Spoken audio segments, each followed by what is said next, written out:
3 excerpts, 3 meals from Kinder Than Solitude.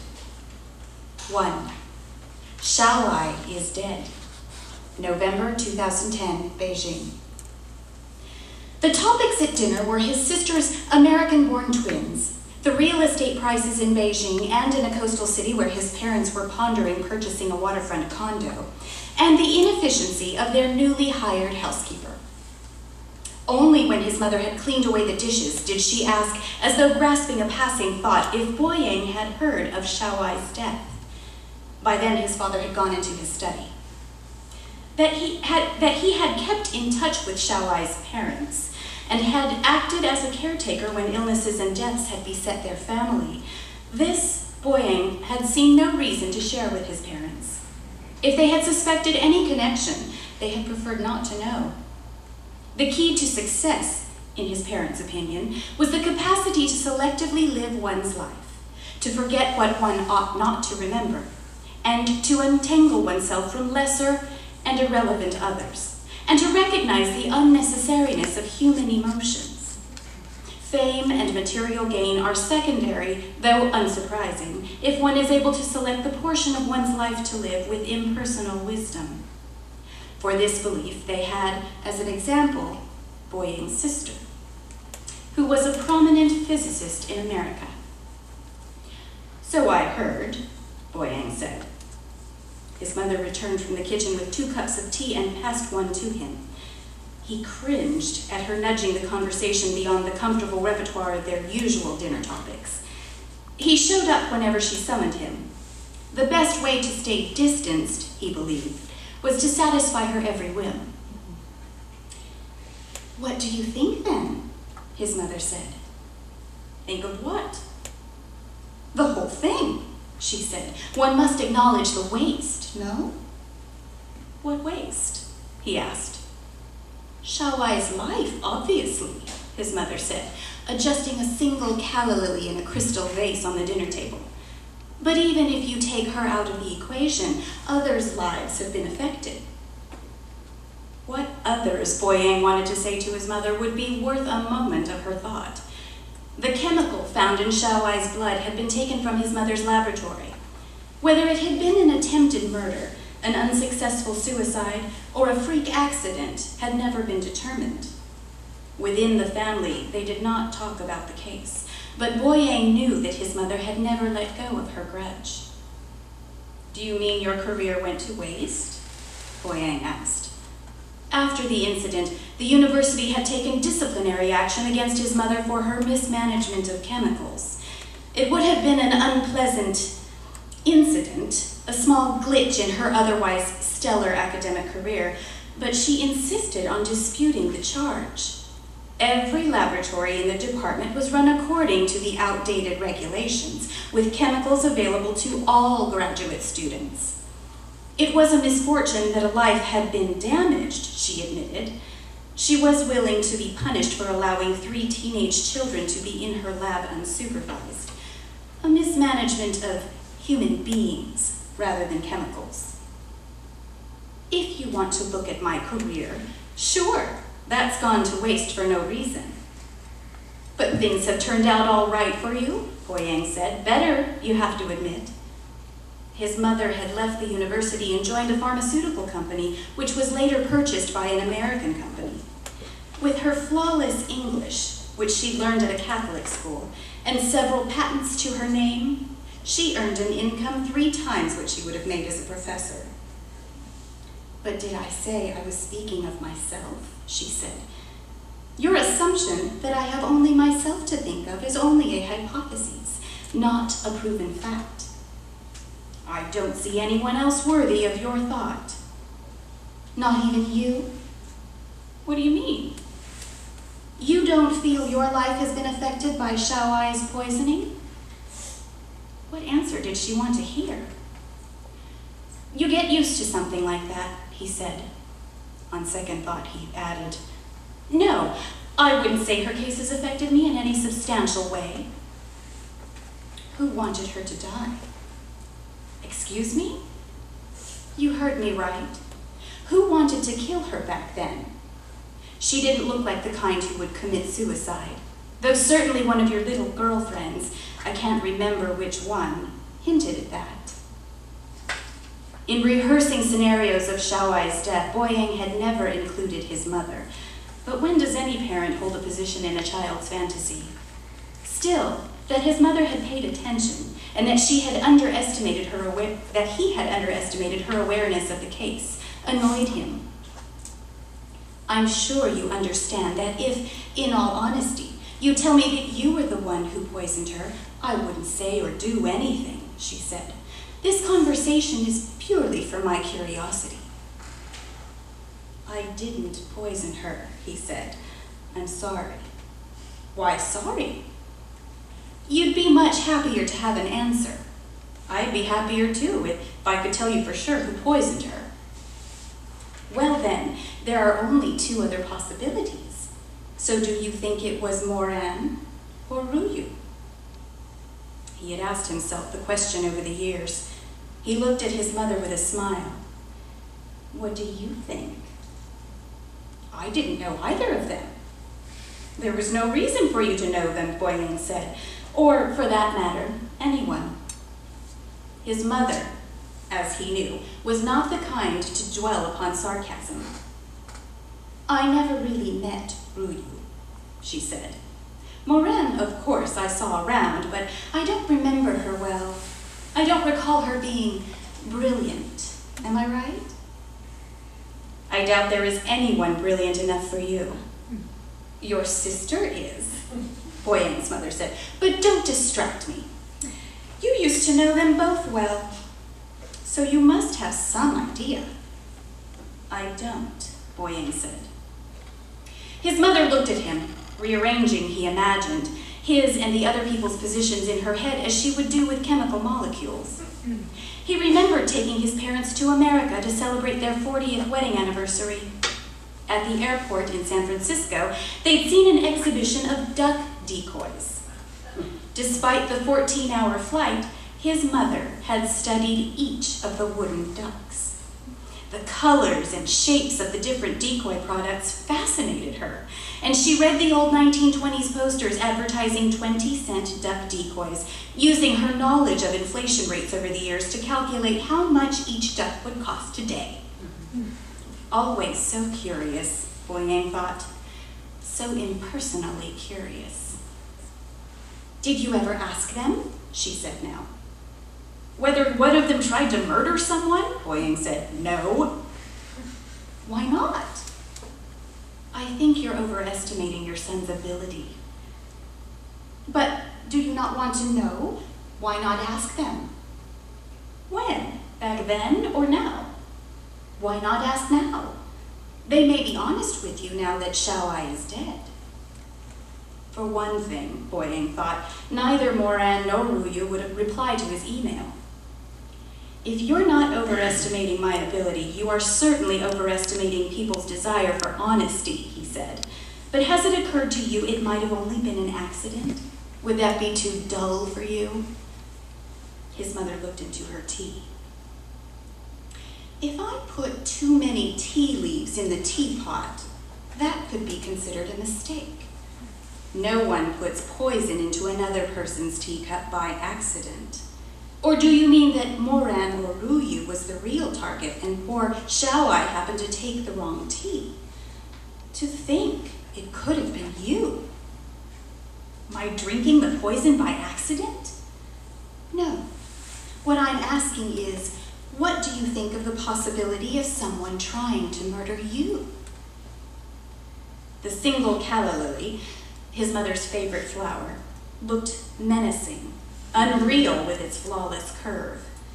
She blew lightly over her tea, not looking at him, though he knew that was part of her scrutiny. Was she distorting the past to humor herself, or was she revealing her doubt? Or was the line between distorting and revealing so fine that one could not happen without the other? For all Boyang knew, he had lived in her selective unawareness, but perhaps this was only an illusion. One ought not to have the last word about one's own mother. He admitted that the thought had never occurred to him. It's a possibility, you know, she said. But why would anyone have wanted to kill me? Why would anyone want to kill anyone, she said, and right away Boyang knew that he had spoken too carelessly. If someone steals poison from a lab, that person intends to do harm to another person or to herself. For all I know, the harm was already done the moment that chemical was stolen. And I'm not asking you why. Why anyone does anything is beyond my understanding or interest. All I would like to know is who was trying to kill whom. But unfortunately, you don't have an answer. And sadly, you don't seem to share my curiosity. 2. Celia's Book Club, November 2010, Bay Area. Celia's message on Ruyu's voicemail sounded panicked, as though Celia had been caught in a tornado. But Ruyu found a little surprise in the emergency. That evening, it was Celia's turn to host Ladies' Night. These monthly get-togethers had started as a book club, but as more books went unfinished and undiscussed, other activities were introduced.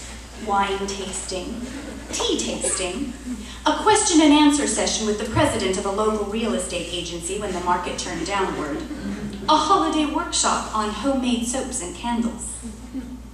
Ruyu wondered if the florist had misinterpreted the color theme Celia had requested, or if the caterer, a new one she was trying out upon a friend's recommendation, had failed to meet her expectation.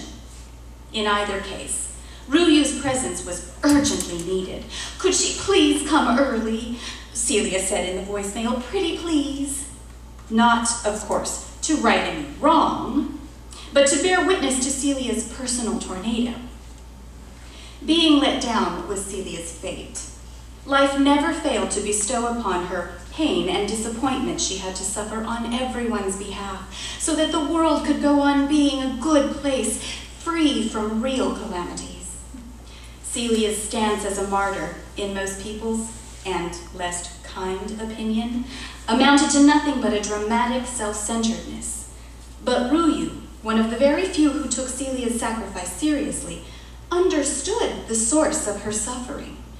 Celia, though lapsed, had been brought up by Catholic parents. Edwin and the boys were off to dinner and then to a Warriors game, Celia told Ruyu when she arrived at the moorlands. A robin had flown into a window that morning, knocking itself out and setting off the alarm, Celia said, and thank goodness the window was not broken, and Luis, the gardener, was here to take care of the poor bird.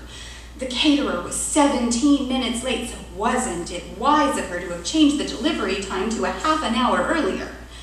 In the middle of recounting an exchange between the delivery man and herself, Celia stopped abruptly. Ruby, she said. Ruby. Yes, Ruyu said. I'm listening. Celia came and sat down with Ruyu at the breakfast nook. The table and the benches were made of wood reclaimed from an old Kensington barn where Celia's grandmother, she liked to tell her visitors, used to go for riding lessons. You look distracted, Celia said, pushing a glass of water toward Ruyu. The woman Celia thought of as Ruby should have unwavering attention as an audience. Ruyu thanked Celia for the water and said that nothing was really distracting her. To Celia's circle of friends, many of whom would arrive soon, Ruyu was, depending on what was needed, a woman of many possibilities. A Mandarin tutor, a reliable house and pet sitter, a last-minute babysitter, a part-time cashier at a confection boutique, an occasional party helper. But her loyalty and attention first and foremost belonged to Celia, for it was she who had found Ruyu these many opportunities, including the position at La Dulce Vita, a third-generation family business owned by an old high school friend of Celia's. Celia did not often notice anything beyond her immediate preoccupation, but sometimes, distraught, she became perceptive of other people's moods. In those moments, she adamantly required an explanation, as though her tenacious urge to know someone else's suffering offered a way out of her own. Ruyu wondered whether she looked disturbed and wished she had touched up her makeup but before entering the house. "You are not yourself today," Celia said. "Don't tell me you had a tough day. The day has already been bad enough for me." "Here's what I have done today. I was in the shop in the morning. I stopped at the dry cleaners. I fed Karen's cats. I took a walk," Ruyu said. "Now tell me how hard my day could be." Celia sighed and said that of course Ruyu was right. "You don't know how I envy you." Ruyu had been told this often, and once in a while she almost believed Celia to be sincere. "You sounded dreadful in your voicemail," Ruyu said. "What happened?" "What happened," Celia said, "was pure outrage." She went away and came back with a pair of white t-shirts. Earlier that afternoon, she had attended a meeting to prepare for the fundraiser of a major art festival in San Francisco, and on the committee was a writer whose teen detective mysteries were recent bestsellers. "You think it's not too much to ask a writer to sign a couple of shirts for his fans," Celia said. "You'd think any decent man would have more respect than this." She dropped the t-shirts on Ruyu's laps in disgust, and Ruyu spread them on the table. In black permanent marker and block letters, the writer had written, "To Jake, a future orphan," and "To Lucas, a future orphan," followed by his unrecognizable signature. Perhaps the writer had only meant it as a joke, Ruyu thought, a sabotaging wink to the boys behind their mother's back, or else it had been more than a joke and he'd felt called to reveal an absolute truth that a child did not learn from his parents. "Unacceptable," she said, and folded up the t-shirts. "Now what do I do with them? I promised the boys I would get them his signature. How do you explain to them that this person they admire is a jerk? An asshole, really?" Celia said, and gulped down some wine as if to rinse away the bad taste. "Thank goodness Edwin picked them up from school so I didn't have to deal with this until later."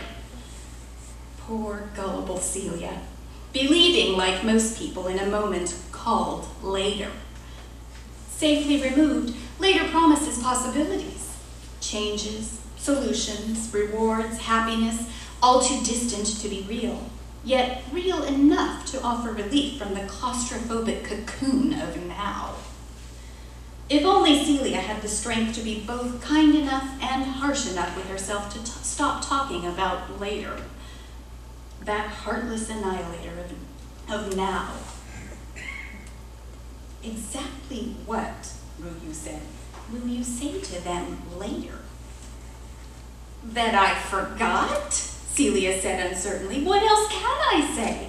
Better for your children to be annoyed with you, better for your husband to be disappointed by you than break anyone's heart. I'll tell you, Ruby, it's smart of you not to have children, smarter of you not to want another husband. Stay where you are. Sometimes I think about how simple and beautiful your life is, and that, I say to myself, is how a woman should treat herself." Had Celia been a different person, Ruyu might have found her words distasteful, malicious even, but Celia, being Celia, and never doubting the truth of her own words, was as close to a friend as Ruyu would admit into her life. She unfolded the shirts and studied the handwriting, and asked Celia if she had another pair of white t-shirts. "Why?"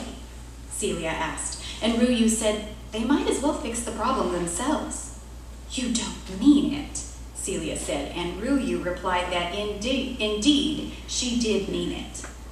What's wrong with borrowing the writer's name and making two boys happy? Celia hesitantly offered another set of t-shirts, and Ruyu asked Celia what message she wanted her children to wear to school. "Are you sure this is the right thing to do? I don't want my children to think I lied to them." The writer, Ruyu wanted to remind Celia, had not lied. "I'm the one lying here. Look away." "What if the other kids at school realize the signatures are fake? Is it even legal to do this?" There are worse crimes, Ruyu said. 3. Boyang reunites with Ruyu, December 2010, Beijing. Neither spoke until they were shown to the reserved room, the glass door of which bore the name Reuters and was a one-way mirror, allowing those inside to view the restaurant without being observed. Ruyu pointed out to him, and asked if this was a place for foreign journalists to gather, and he said he doubted that was why the room was named as it was. There were other rooms in the restaurant that had names like CNN, BBC, Agence. Not Xinhua, she asked, and he laughed and said no one wanted to dine in a room named after a news agency they could not trust. She said she could not see how any of the foreign agencies were more trustworthy. They are all the same, she said. Surely they can't be, he said. They are the same, the way people are the same, she said. Would you look for a better person in a foreign country if you couldn't find one at home? To you, perhaps, but not many people have seen the world as you have. You've got to allow people the hope for something better. The waitress brought tea and started to recite the restaurant's Saturday special. Boyang stopped her and told her to leave the menu with them and wait outside the door. The waitress readily gave up her post. Through the glass, Ruyu watched the waitress standing straight next to the door. I haven't seen the world as you think, she said, turning her attention to Boyang. But that's all right, as I don't see the point in doing that.